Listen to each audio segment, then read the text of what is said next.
সীমান্ত পেরিয়ে ভারতে ঢুকছে জাল নোট। গত কয়েকদিনে মালদা, মুর্শিদাবাদ, কোচবিহারের একাধিক জায়গা থেকে উদ্ধার হয়েছে বিপুল পরিমাণে জাল নোট। আর এই নিয়ে জোর তরজা। বিরোধীদের প্রশ্ন, অনুপ্রবেশ রুখতে এত কড়াকড়ি, তাহলে সেই সীমান্ত দিয়ে জাল নোট কিভাবে ঢুকছে? কোথায় তাহলে নজরদারি? এর পাল্টা জবাব দিয়েছে বিজেপি।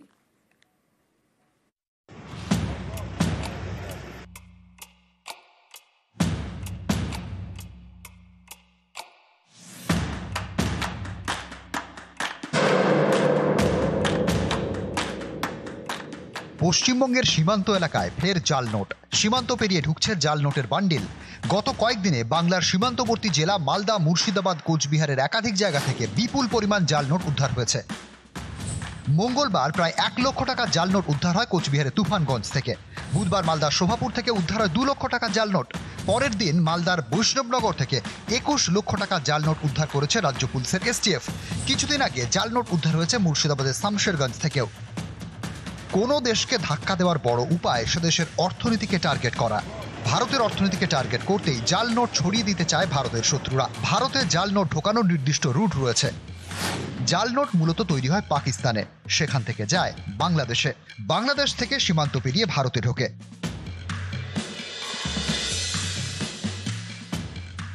দেশের একটা অর্থনীতিকে একটু ডিস্টেবিলাইজ করে দেওয়া, ফান্ডিং অফ টেরোরিজম। প্রতিবেশী কিছু রাষ্ট্র যাদের সাথে আমাদের খুব সৌহার্দ্যের সম্পর্ক নয়, তারা আমাদের যে বাংলাদেশের সাথে বিশেষ করে বিস্তীর্ণ বর্ডার আছে, পাকিস্তানের সাথে আছে, নেপালের সাথে আছে, সব জায়গা থেকে কিছু না কিছু স্মাগলড হয়ে আসে, ফেক নোটও আসে। বিএসএফ যদি দায়িত্বটা ঠিকভাবে পালন করতে না পারে, তার দায় তো কেন্দ্রীয় এজেন্সিকে নিতেই হবে।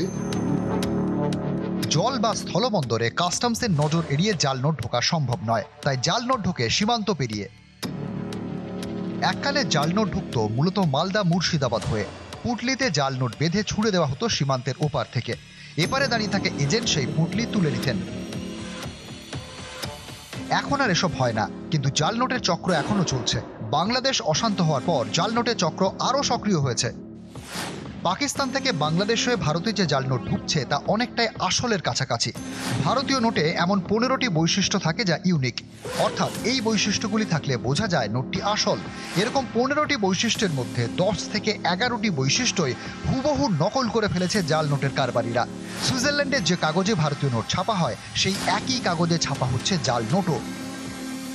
ফলে জাল নোট ধরা চারটিখানি বিষয় নয়, এরকম জাল নোটের বান্ডিলি ঢুকছে সীমান্ত পেরিয়ে বাংলাদেশ থেকে ভারতে। এ নিয়ে তরজাও তুঙ্গে।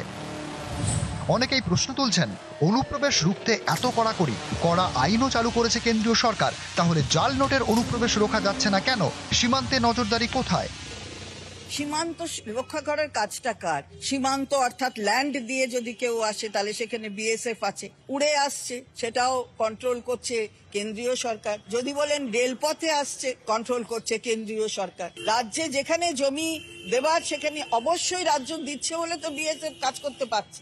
রাজ্য জমি দিচ্ছে না, কথা বলাটা অত্যন্ত বিভ্রান্তিকরমূলক একটা বক্তব্য। নতুন নোট আনা, মানুষকে লাইনে দাঁড় করানো, মৃত্যুর মিছিল, তারপরে হচ্ছে এই অবস্থা। তাহলে সীমান্তটা কি পাহারা দিচ্ছে? আর দেশের আভ্যন্তরীণ সুরক্ষা এদের হাতে কি আদৌ নিরাপদ?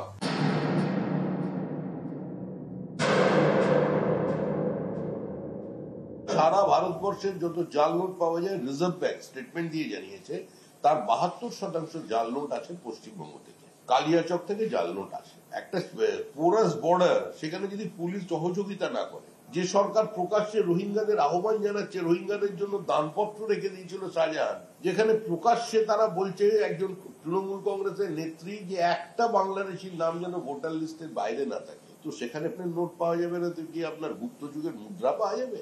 বাংলাদেশ দিয়ে এসেছে। আর পশ্চিমবাংলার যিনি মুখ্যমন্ত্রী আছেন, তিনি 540 কিলোমিটার ভেড়া দেওয়ার জন্য জমি দেননি।